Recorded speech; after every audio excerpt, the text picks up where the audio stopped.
Why do I want to be blue-green algae when I grow up? I understand that this is a rather unusual life goal to have, but by the end of this talk, I do hope that even you may want to be this tiny, living, breathing organism when you grow up too. I took my first breath in February last year, and no, not from the day that I was born. It was during this time where I learned the practice of meditation whilst on a Vipassana course. Vipassana, which means to see things as they really are, is one of India's most ancient techniques of meditation.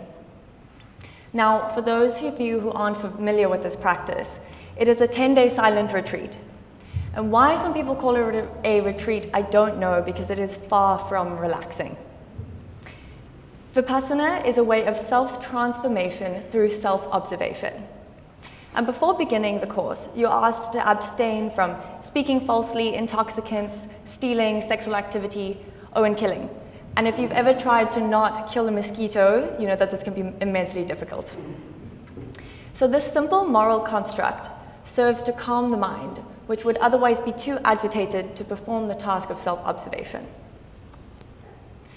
The practice focuses on the deep interconnection between the mind and body, which we learn to experience through the disciplined attention to the breath and the physical sensations that form the life of the body and that continuously intercept and condition the life of the mind.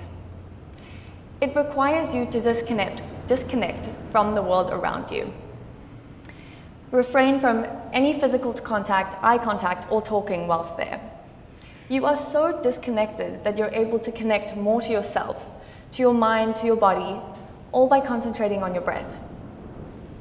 Through focusing on the simple act of breathing, I began to learn more about myself and how to immerse myself into every present moment. At first, this simple activity was quite complex. Think about it. How do you get your mind to stop thinking? So one's experience on this course is rather difficult to explain. The reality is that it can be quite painful. Practicing meditation for almost 11 hours every day can be immensely frustrating if you let it. I felt pain in my feet and my knees and then my back and my neck, and I even fell asleep a few times while sitting upright. But then for a brief moment, you forget about the pain. And after putting in all the hours of concentrating on this connection with your breath, all you feel are these pleasant sensations running from the tip of your toes to the top of your head, almost as if you are glowing, like phosphorescence. The result of this is a balanced mind, one that is filled with love and compassion. So you see, this practice is all about your ability to create a space within your mind where you have no aversions nor any cravings towards anything. This is the state of samadhi.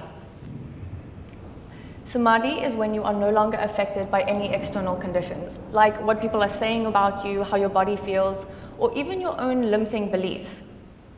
You can be completely present in the moment and in tune with your highest self. Now, it's safe to say that not many of us will ever reach this state of enlightenment, but there are ways to be connected to this world and to yourself that could bring you someplace close. And as you may know by now, one of these ways is through meditation. And it wasn't until I was outside of the meditation hall that I began to realize how connected we really all are. In fact, I felt so connected that I spent one of my days following a tortoise around the grounds, talking to it in my head, of course, and letting it guide my every step of that day. Basically, I was asking a moving rock a bunch of questions where left meant no and right meant yes, and this tactic honestly has helped make many of my life decisions to date. So this journey was one of the most challenging experiences. Having to refrain from all these different things and removing myself from external stimulation, and after feeling overwhelmingly bored for the first day or two, I truly began to see how powerful the breath is. I had another experience when coming back into reality, while sitting outside of my house in Stellenbosch, looking at this beautiful frangipani tree, one that I had looked at for almost 2 years every day, only now to see it as something completely different. And it may sound crazy, but with every breath that I took, I could see the tree breathing too. But anyway, breathing is quite simply this amazing thing that we all do. It's something we do constantly and unconsciously, and it can also be one of the most grounding and connecting experiences. It's something that we take for granted, and something that was not possible on this planet 3 billion years ago. Luckily for us, 3 billion years ago, there was this bacterial organism called cyanobacteria, or as we commonly know it, blue-green algae. These little guys figured out a trick called photosynthesis. So they were able to take sunlight and convert carbon dioxide into oxygen. And so little by little, after billions of years, there was enough oxygen that made its way into the atmosphere to form the ozone layer. Because of this groundbreaking formation, everything you know nature to be happened after this. So basically, due to all the hard work of these tiny ocean organisms, we have life on Earth as we know it. And they still exist today. Within the plants that you see, the greenery has direct ancestors, after a bit of evolution, called chloroplasts. So now, every time we breathe in and out, one of these little guys is going to take in that air and breathe it right back to us. And it's through this process, through the grit of the blue-green algae, that all of our breaths are connected. Now, imagine that you were one of these little organisms, and that it was 1 billion years ago. You would be born, live for a couple of weeks, and then you would die. And it would be really easy for you to think that your life didn't matter, as your surroundings never seem to change all that much. But what you wouldn't know is that every breath you took contributed to the possibility of countless life after you. And this is a truly powerful thought. And I believe so because we often find ourselves struggling with the question of, do we have purpose? And I just want to open your minds to this. Perhaps the purpose of your life is longer than your consciousness lasts. Perhaps the purpose may exist within another time frame, one that you may not be able to understand, but one that is more fundamental, more deep due to your existence.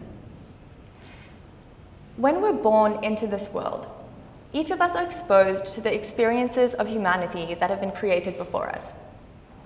Take the piano, for example. This is an instrument that did not exist a couple thousand years ago, and the patterns of thought that were required to play it did not exist either. Tom T describes these experiences, these patterns of thoughts, as colors within a concept he calls the palette of being.